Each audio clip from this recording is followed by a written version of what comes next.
есть земли, где само время замирает в почтении. Есть горы, чьи вершины касаются небесного престола, и есть народ, чья история написана не чернилами, а кровью и сталью. Ингушетия – страна башен и легенд. Здесь каждый камень – это свидетель, каждое ущелье – летопись. Но самая великая летопись Галгайче – это ее сыновья. В основе ингушского мироздания лежит Эздил, высший кодекс благородства. Это не просто свод правил, это гранитный фундамент духа. Быть ингушом значит нести на плечах груз ответственности за тысячи лет своих предков. Быть конохом, мужчиной, значит принадлежать не себе, а своему народу и своей чести. И когда над великой Россией сгущаются тучи, когда горизонт затягивает дым сражений, именно эти люди, воины духа, первыми делают шаг в вечность.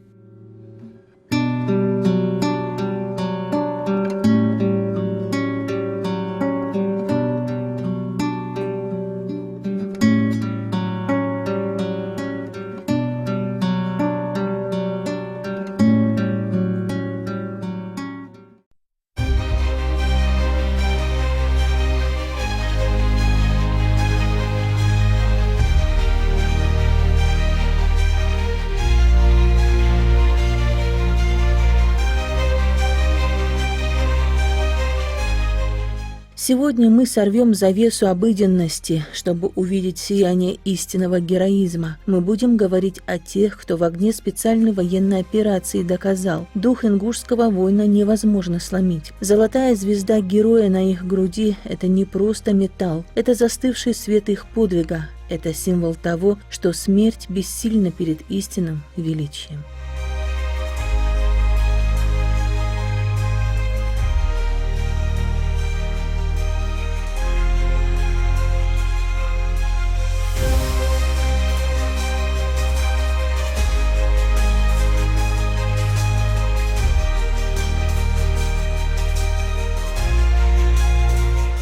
Война – это жадная стихия. Она забирает лучших, самых ярких, самых сильных. Она не смотрит на возраст, она боится только одного – того, кто готов встретить ее с открытым забралом. Наши братья, чьи имена теперь высечены в золоте, не искали славы, они искали правды. Они защищали слабых, они закрывали собой товарищей, шли туда, где плавится металл, но не содрогнулось сердце. Смотритесь в эти лица, в этих глазах спокойствие горного орла и решимость человека, который уже сделал свой выбор. Когда пришел час испытания, они не выбирали между жизнью и смертью, они выбирали между честью и бесчестием и выбрали бессмертие в наших сердцах. Но у каждого подвига есть оборотная сторона. Тишина опустевшего дома, там, где раньше звучал голос сына, теперь живет лишь память, боль потери. Она, как старое ранение, ноет в непогоду и не дает уснуть по ночам. Мы слышим голоса матерей, чьи сердца разбились, но не согнулись. Мы видим слезы отцов, которые прячут их от мира, потому что их горе так же величественно, как их гордость. Эти женщины, воспитавшие героев, они сами героини. В их словах не только скорбь, в них кодекс Эздил. Они говорят о своих сыновьях не как о ушедших, а как о тех, кто встал на вечный пост в небесном дозоре. Их боль – это плата за наше право ходить по своей земле с гордо поднятой головой.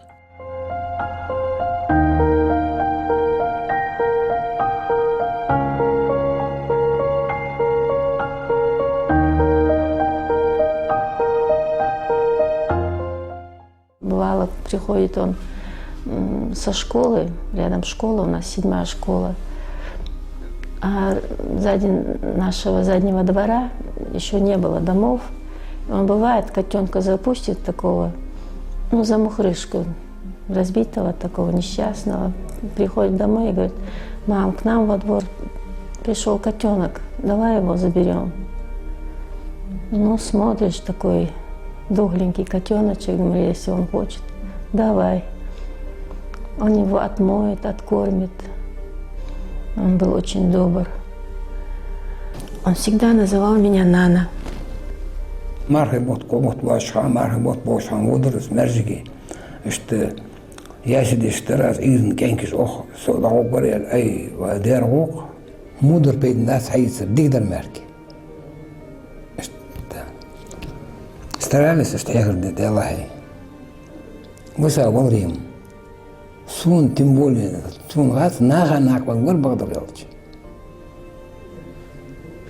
Сун, тем более.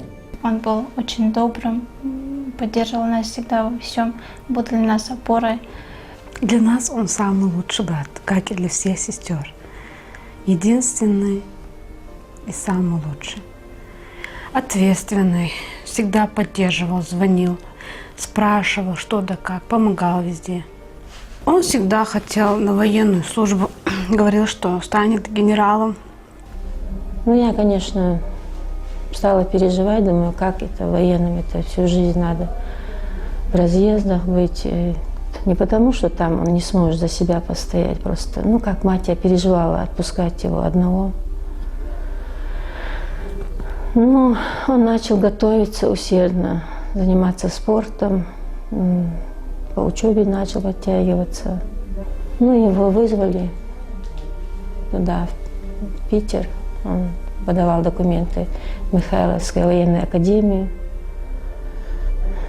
Ну и начал собираться. Я, конечно, очень переживала за него. Поехать с ним он не дал, так как считал это, ну, якобы, как это, мам, ты поедешь со мной, я уже взрослый. Так и уехал. Поступит, не поступит, приедет обратно. Аз хадурун, кажу, армия, халхаман. Аду дахажвящи, табахвишва. Мыча дахажвай. Тешквали шатсан. Дахасу нагасн асун вали. Дала халдсуни, магтсуни ян атод. Аз ай аддали. Мыча царай муатла деш мула. Все адияр аз аддат соксад. Ты продашь отдать его, отдать, давай, ладно, так. Когда брат женился, мы очень обрадовались, что он женится, что будет своя семья, дети, что будет свой покой, отдушина какая-то.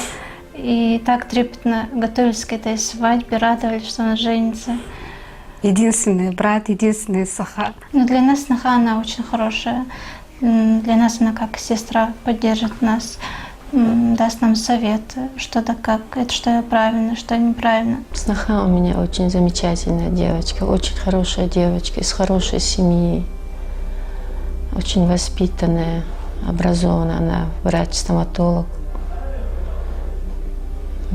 Чуахшел, баши, баша кит барыш. Сундука из носи анцеретш. Сейгишсона. Она и была мне дочкой, и дочерью останется. Ну, главное, хоть что-то от него, частичка какая-то осталась, эта девочка. Это какое-то утешение для нас. Он был радостный, что у него дочка родится. Но он не успел увидеть ее, к сожалению. Аниса – это вот единственная дочь султана. Она очень похожа на своего отца, не столько внешне, сколько по характеру. Особенно ее взгляд, особенно когда она меня ревнует к другим детям, когда мы идем на площадку. Хватает ее одного взгляда, чтобы я чужих детей отпустила. И он ее назвал, когда она родилась, мы выбирали имена. Я не знаю, почему он зацепился за это имя и сказал, давай мы ее назовем Аниса. Чем больше она будет становиться, я знаю, что ей будет не хватать именно из-за моих рассказов. Она будет думать, у меня мог бы быть такой прекрасный отец. Но я постараюсь сделать все, чтобы Аниса выросла достойной своего отца.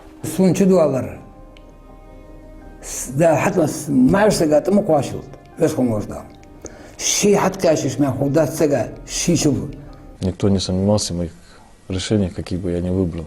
И все, каждый второй говорит, командир, мы с тобой. Я всегда знаю, что обо мне думают, что меня поддерживают все. Есть у меня цель добиться до генерала. Я думаю, посмотрим, что будет. Достойный замшек, достойный у него авторитет. Ну и в любом случае, внимание президента очень важно. Внимание сработать. Поэтому сегодня самое главное слово голоса другого. Нам надеюсь, чтобы Я не понаслышке знаю в целом альянса любви, поэтому я знаю, как это перенести, особенно матери. Слова поддержки от главы региона в такие моменты особенно ценны. Значимо, когда руководитель лично приезжает, чтобы поддержать мать, воспитавшую героя.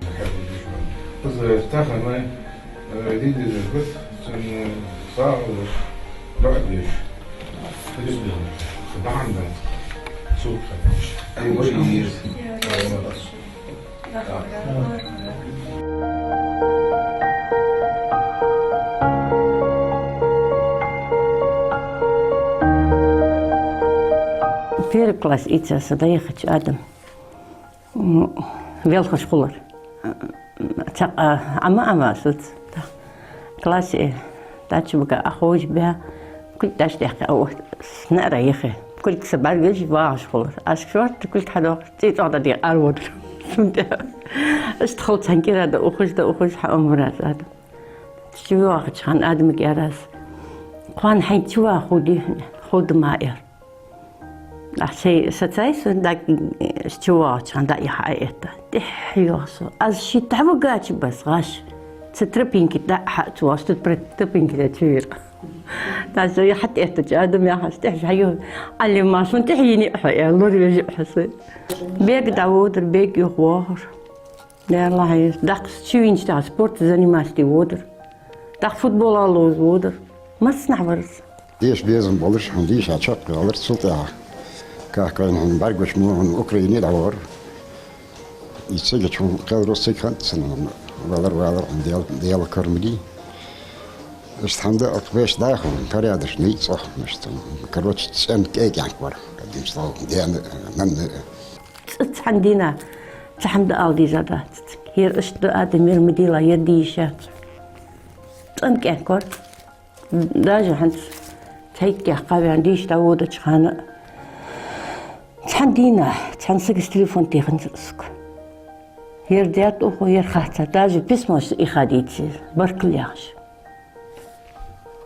زميتشانية تحب بروبليم ينزلسون تداس حد بنشل تاع مسا إلو أبشنا تلات أرام ويس وغز دق حماج مخلي تحن سجز متي خيات مسات أولتو يو وتي مزدروبي مويسو سويني تشقوقو دساتني كم جوا إنترس ميري تندح زدروبي بريبيز أولر مسنار أقول создаю МВ, он 100% чакопус. Я ши чакавелер.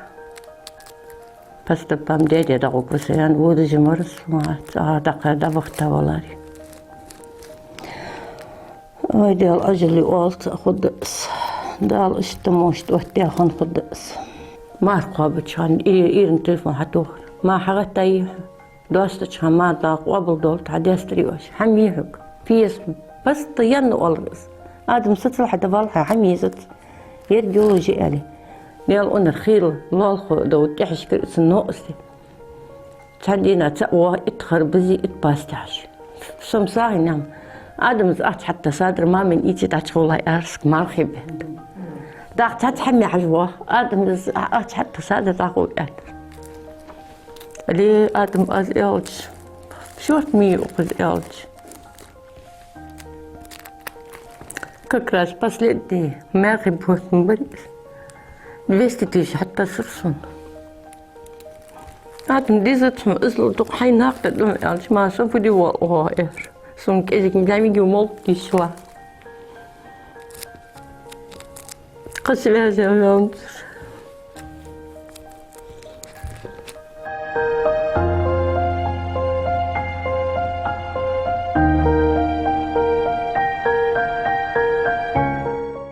У нас на Кавказе мальчиков хотят в основном. А у меня был мальчик один и 2 девочки. И так хотелось, чтобы был мальчик на этот раз. На этот раз сильно я хотела, чтобы у меня был мальчик. И родился Мустафа. Вообще он с детства был каким-то особенным.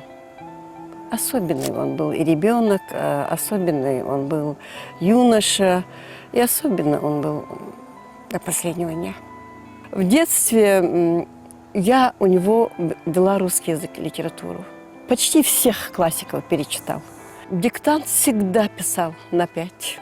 Почерк такой красивый, отработанный. Он, правда, долго работал над этим, сам работал. Но спустя годы он говорил: папа директор школы, мама учитель. Мне так хотелось вам сделать приятное, поэтому я старался. Свободного времени как такового у него не было. У нас хозяйство было большое. Мы ему поручили это, надеясь на то, что он все это хорошо делает. Покушал, посмотрел за скотиной и побежал на тренировки. Вообще-то говорил, что я хочу быть таким, как Мурат. Хотел быть похожим на старшего брата. Офицером быть, как Мурат. Мы считали, что одного с нашей семьи достаточно. Старший военный, и мы ему пророчили спортивную карьеру. Тренер чуть ли не в слезах упрашивал его: может, все-таки ты передумаешь, может, не надо туда. А у него такой характер был прямой, дерзкий иногда был. И мы думали, будет он нас всю жизнь ругать. Я туда хотел, я это хотел, почему вы мне не разрешили? Любые неудачи, мы будем виноваты. И мы решили, пусть идет. Я уже закончил военное училище, когда он перешел в 11 класс. Я служил в Моздоке, был командир роты, он ко мне приезжал в Моздок, смотрел это, и он нам заявил: я хочу военный. Я еще помню, уже начиналось КМБ, Подмосковье, Ногинск, глухой лес. Вот мы километра 3 ехали в этот лес, все уже вот из КПП. Я ему говорю, вот, он мне потом эти слова напоминал. Я говорю, вот момент истины. Вот как ты сейчас скажешь, так и будешь. Или ты вот заходишь в это КПП, и ты свою жизнь связываешь с этой военной службой. Нет, все, садимся в машину и едем домой. Он такой посмотрел и говорит: нет, я останусь. И все, и с этого момента началась его военная служба. Как я могла не поддерживать? Весь этот путь я с ним прошла. 13 лет. У меня не было другого выбора. Конечно же, работа – это работа. В доме это была полная противоположность. Очень мягкий с нами. Где-то и даже, может быть, требовательный, да, но я считаю, что это нормально. Папа, он был, конечно, очень отцом, был заботливым, добрым, очень надежным мужем, очень надежным человеком, верным. Ну вот он уехал 16 февраля 23-го, и больше мы его не увидели. Как это можно не гордиться? Наверное, даже в этом селе не было героя. Может, даже и в районе. Вы не можете представить, каково это потерять такого сына. Но кто-то должен родину защищать. Это настоящий мужчина. Это герои. Жить хотят все. Мустафа очень сильно хотел жить. Он и умел жить. Он очень сильно хотел жить, он скучал за семьей, за родными, за домом. Да, конечно, это гордость, это даже ответственность. В первую очередь, даже и для меня большая ответственность. Для детей это уже на будущее всю жизнь. Вот, то есть во всем уже нужно будет соответствовать именно деткам. Гордятся, но, конечно, утрату это нам ничто не заменит. В ту минуту роковую, я уверена, Мустафа по-другому и не мог поступить. Он ни на шаг не пошел бы назад. Я это знаю. Мы, конечно, Мустафой гордится, я горжусь. Семья моя большая, дружная семья, мы гордимся. Гордится мой народ, наша фамилия. Да, это наша гордость и наша боль.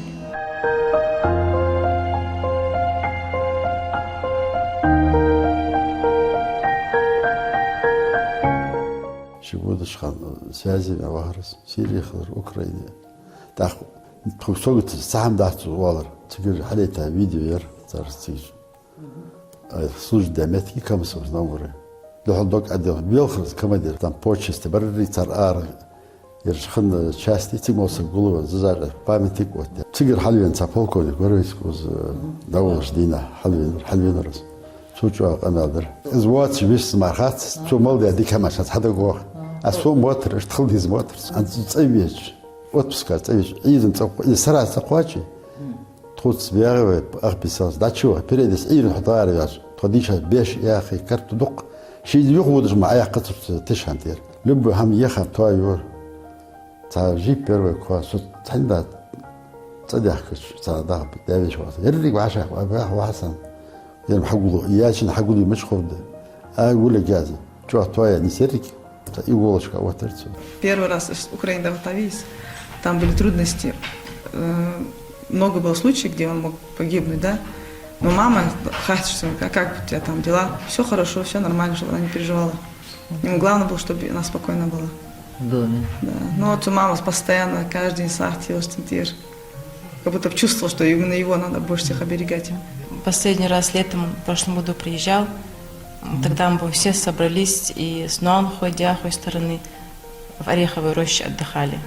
Все потом взрослые разъехались, мы там молодежь остались. И вот на ночь играли в настольные игры. Я думала, сейчас Андали приедет, летом надо будет еще раз повторить, тогда хорошо посидели. Цэцхан кянкиш олар мелчоа додилхи мелчоа бихили ар научениш маболхириш хуник ихуриш айқимерталда этиламыз дижлахт шхурс олар кянкиш збайг иштхашт эхетертхун тхобахан диақи мадаги غلغا كانكش بارتي تصدق ها تغ اخيتي اورت كانكس تخيلامس ايتي تخين تصدقي دوتر تخين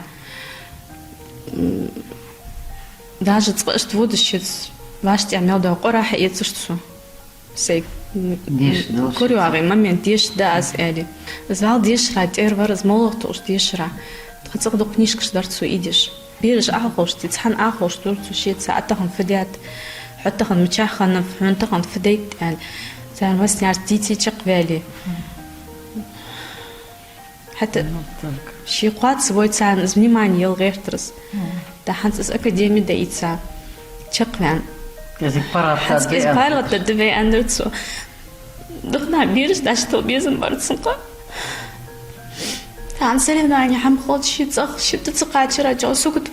Если брать его и меня, то это, можно сказать, небо и земля. Вам тяжелее давалось учеба? Конечно, однозначно. Я сколько раз был на аттестационной комиссии вплоть до отчисления, но тогда к этому доучился, можно сказать. У Хасана и дисциплина, и учеба всегда. Вот, и он и командиром был, работал он на совесть, то есть он лично состав вывел, из техники в укрытие их отправил, а сам побежал вот эту кабину тушить. Но я до последнего не верил.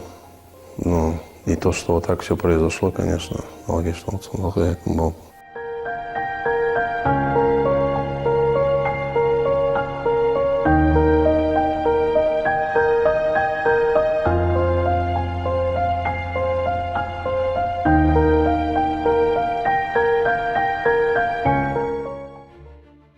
Откуда берется эта непоколебимая сталь в характере? Она передается с молоком матери и с первым наставлением отца. Это преемственность, которую невозможно разорвать. От героев Бреста до штурмовых отрядов Донбасса путь ингушского воина прям и ясен. Специальная военная операция вновь призвала тех, в чьих жилах течет кровь защитников Отечества. Ингушетия не посылает на фронт просто солдат. Она посылает именно мужчин. Настоящих мужчин, людей, для которых приказ – это священный долг, а боевое братство – высшая ценность. Они воюют так, как жили их предки, с молитвой на устах и с верой в сердце. Каждая золотая звезда на кителе сына Ингушетии – это ответ всему миру: наш дух не купить и нас не запугать. Среди созвездий имен, ушедших в вечность, есть те, кого Всевышний сохранил для нас, как живое свидетельство, как живой пример, как мост между настоящим и будущим. Герой России, который сегодня стоит в строю. В его золотой звезде отражение всех тех, кто не вернулся. Он носит ее не для себя, а за себя и за тех своих братьев, чьи жизни оборвались в бою. Слушая его голос, мы слышим голос самой истории. В его спокойной речи нет места бахвальству. Ведь настоящий воин знает, герой – это не тот, кто ищет смерти, а тот, кто побеждает ее ради жизни. Он – живое воплощение кодекса Эздил. В его взгляде мудрость человека, прошедшего через ад и оставшегося человеком. Его присутствие сегодня – это дар. Это возможность для молодых парней увидеть, как выглядит истинное достоинство. Он не просто офицер, он хранитель чести своего народа в нынешнем неспокойном мире.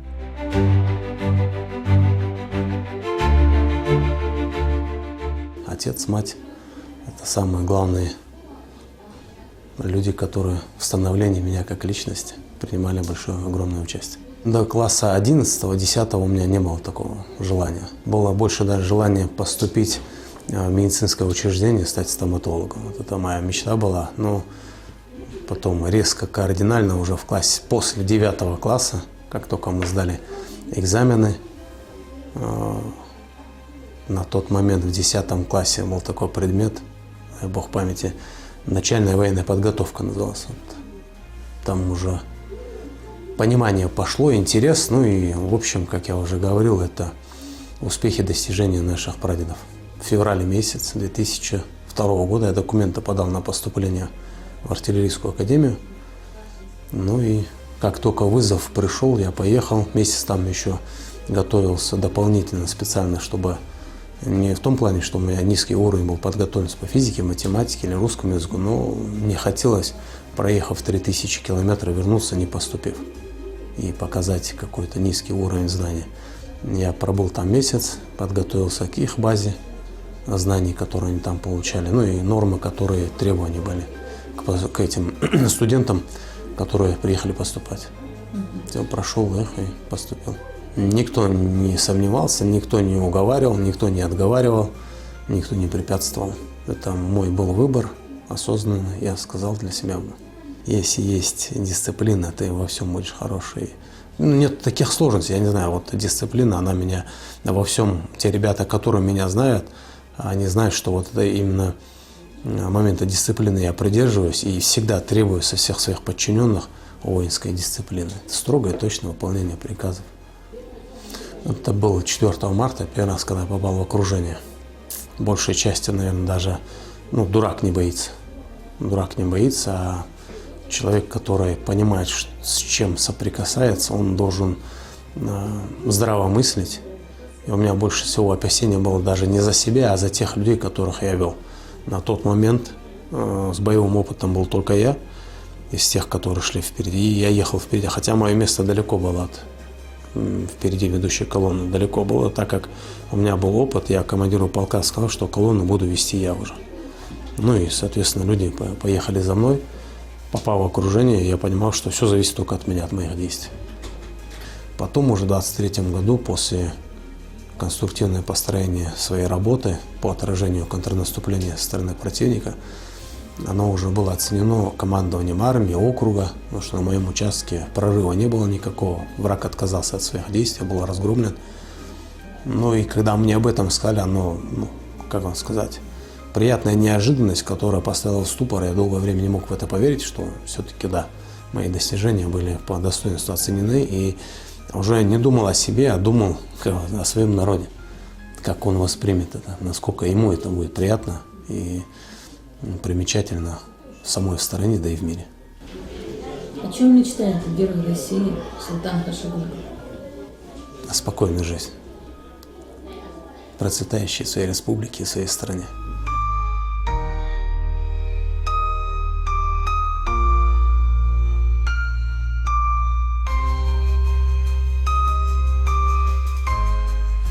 В В истории каждого народа есть моменты, когда роль лидера становится определяющей, когда руководитель – это не просто высшее должностное лицо, а старший в большой семье, на чьи плечи ложится груз ответственности за каждого солдата, за каждую вдову и за каждого сироту. Для главы Ингушетии Махмута Али Макшариповича Калиматова поддержка участников специальной военной операции и сохранение памяти о наших героях стали не просто государственным приоритетом, а личным долгом, делом чести и зовом сердца. С первых дней СВО глава республики задал четкий вектор. Ни один боец не должен чувствовать себя забытым, ни одна семья не должна остаться один на один со своей бедой.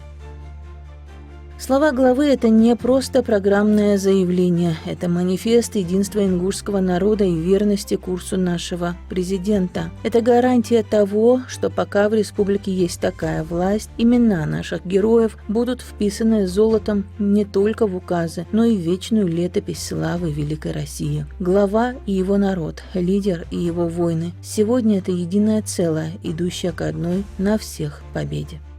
Время неумолимо, оно стирает города и меняет границы, но оно бессильно перед памятью народа. Золотые звезды героев Ингушетии – это новые созвездия на нашем небосклоне. Пока мы помним их имена, пока матери рассказывают о них детям, пока живые герои стоят в строю, наш народ непобедим.